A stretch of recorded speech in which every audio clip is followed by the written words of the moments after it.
Hey, what's up? My name is John Bonjour. I'm a comic artist and film enthusiast, and did I get the idea to do this video from watching one of Karsten Runkist's, what I watched this month?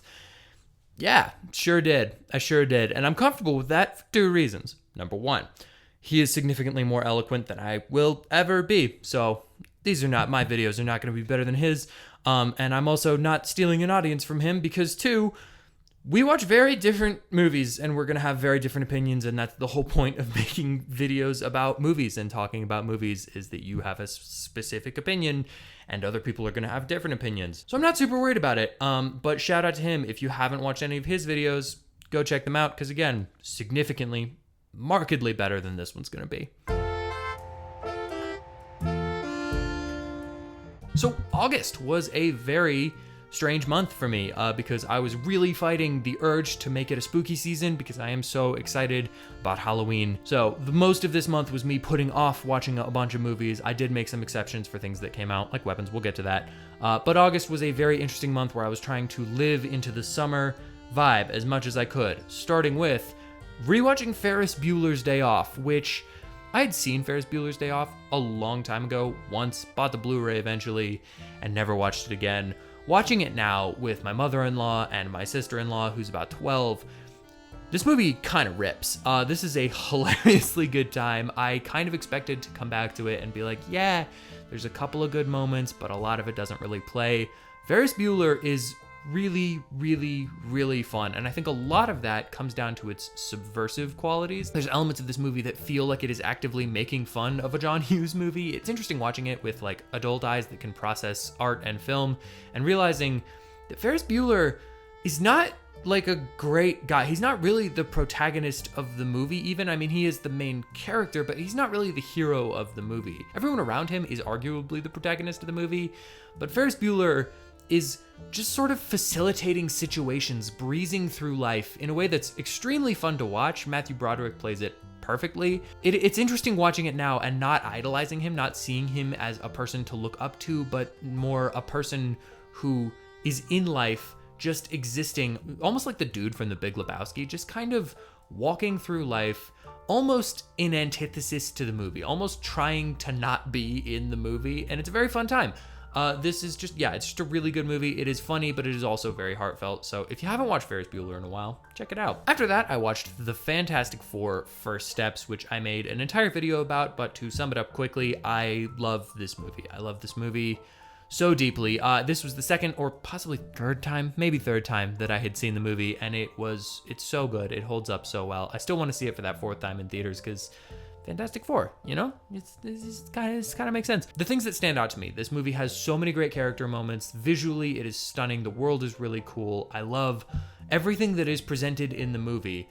However, and this is a common criticism, it does not live in the space for long enough. There are moments that need to be extended. There are things that feel really, really abrupt. Most notably, there's a bit where everything's kind of going to hell and the Thing walks out, gets groceries. There's like a 2-minute scene where he's walking back from getting groceries and somebody comes up and they're like, what about us? What about our families? And then they leave and he goes back to the house and he's like, well, it's bad out there. And it's like, you spent maybe 2 minutes out of the house in terms of like movie time. There is no reason for that to feel that way. It is a movie that feels shredded down just a little bit too much. It needs a little more meat on the bones, but for what it presents, it is really fun. After that, I knocked something off my to-watch list that has been on there for years. Hard Boiled, the John Woo movie.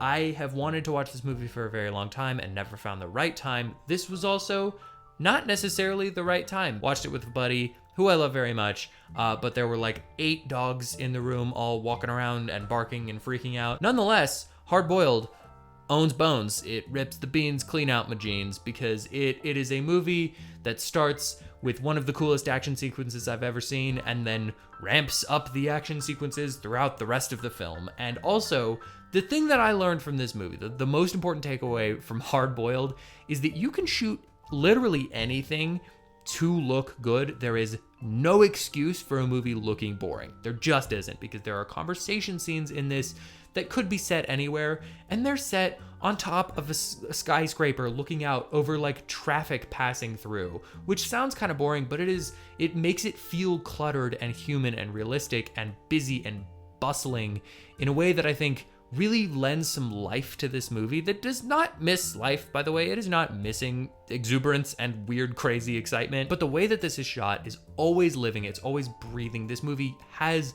kinetic energy that I have never seen a movie have. After that, I rewatched Deadpool and Wolverine because I was having kind of a bad day and needed a good laugh. And yeah, this dude is really fun. It's a very fun movie. Some of it has not aged as well as I was hoping. Some of it has aged better. A lot of the jokes feel like they're in the exact same lane as all of the other jokes, which is a little bit disappointing because I think that the other Deadpool movies have a bit more variety in terms of what kind of joke they're doing, but this one has a lot. This has a lot of just dick jokes and a lot of member berries. The general rhythm of the movie is dick joke, guy you know, dick joke, guy you know, dick joke, guy you know, and that's fine. I mean, that's fine. Like, that's okay. But I think that there is a world where this was a slightly better movie just by having a more variety, a slightly better script that doesn't rely on those characters.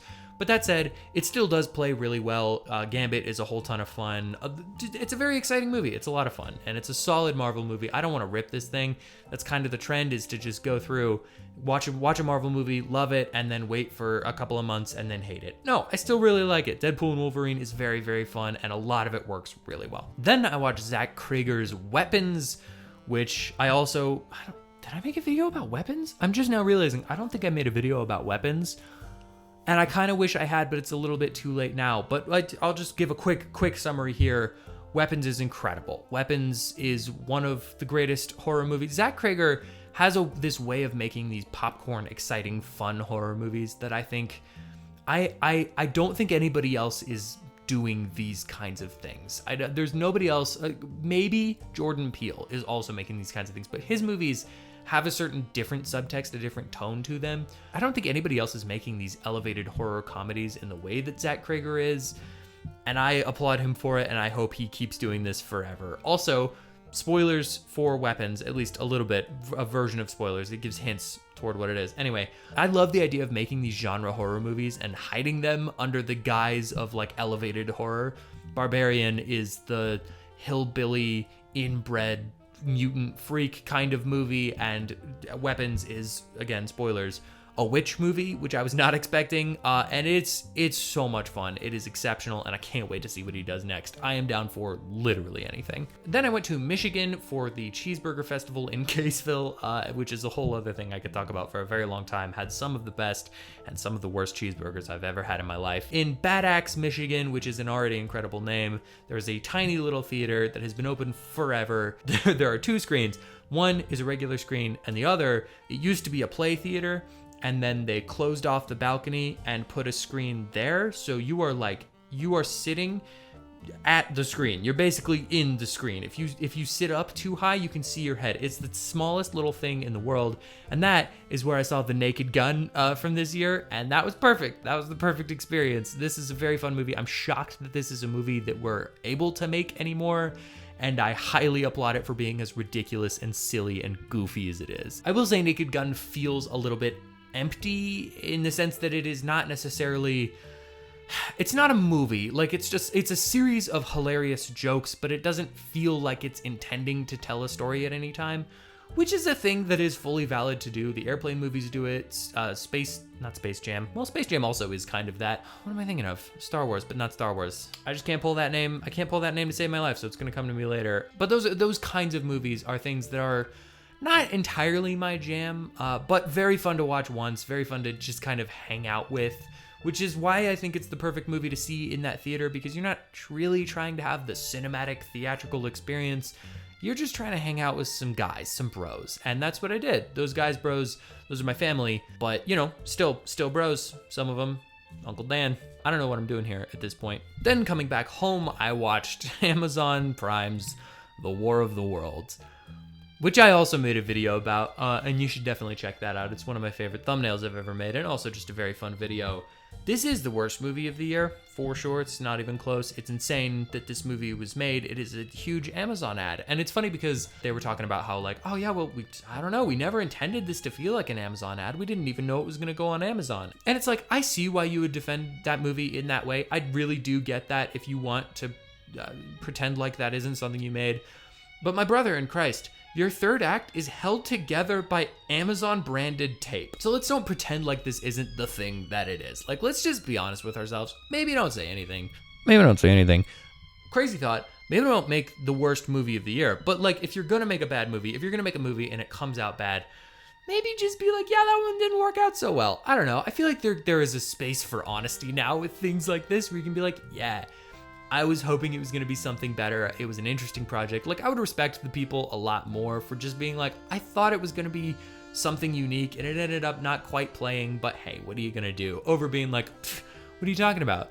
It's not an Amazon ad. It's not a soulless corporate product. This is art. This is art that I made. After that, I saw the Cinemark secret screening of Eden, Ron Howard's new movie. And look, I was in a bad mood when I saw the movie, and the movie is also in a bad mood. So there are elements of that I think probably textured my viewing, my experience of this. But I also think this movie is fine. I think it's good, probably. I didn't like it, but I think it's good. Really solidly made. Like, it is not a shoddy product. All the acting is really good. Ana de Armas is hilariously atrocious in this. Like, she is evil in this movie, and it's very fun to watch her play very counter to her type. So that was at least something we got out of it. Very fun. Sydney Sweeney is doing as good as she is gonna do in something like this. I think she has a really great, like, charismatic energy, and this is a movie that does nothing with that. Vanessa Kirby is also bringing it in this movie. She really is committed to this performance. Jude Law does a very good job. Like, everybody is solid in it, but it's just not great, like, to me. I think that the story of it is one, and if you haven't seen Eden, I'm gonna talk about some things that are kind of a spoiler for it, but I don't highly recommend the movie. I think it's fine, but the story is one that it ends in this place of like, yeah, there was a lot of back and forth on whether or not a lot of this is true, and it's supposed to be based on a true story, and it presents itself as like a good winning out over evil storyline, a law winning out over chaos kind of thing, a family over individualism. And there are elements of truth to that, but the way that it ends is very much kind of makes you be like, well, yeah, of course the people who won are gonna say that they're the good guys, but I'm not entirely convinced that anyone in this situation was good. I'm not convinced that the portrayal of the family in this movie is accurate in the sense of moral superiority. I just don't, it left me with a bad taste. It's a mean-spirited, black-hearted movie that is also not enjoying being mean-spirited or black-hearted. It feels like it is trying to wring some sort of positivity or just message out of this that just kind of isn't there. My wife Darcy described it after we saw it very well as kind of an amalgamation of all of the depressing, sad books that they make you read in AP English in high school,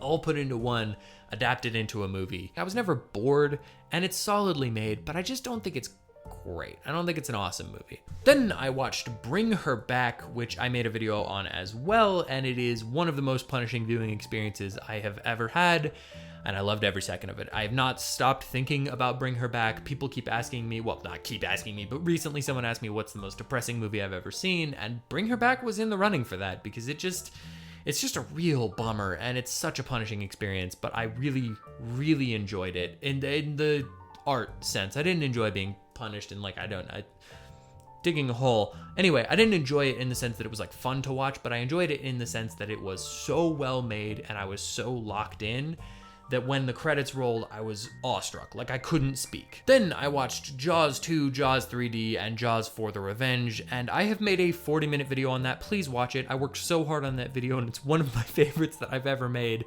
But to quickly summarize, Jaws 2, better than it should be. Jaws 3D, worse than anything I've ever seen, maybe. And Jaws the Revenge, insane and weird, but a little bit better than Jaws 3D. Go watch the Jaws video. It really is worth your time. Then I watched Friday the 13th Part 2. I haven't watched these movies in quite a while, and they're very cozy, warming movies. This was my one slip up in trying not to watch spooky movies before the spooky season, but sometimes you gotta watch a Friday the 13th. And they're summer movies. I mean, in my mind, they're fall movies because they're like cozying up with the summer vibe in the fall weather. Anyway, they're summer movies because they're set at a summer camp, so it's fine. I didn't break my rule.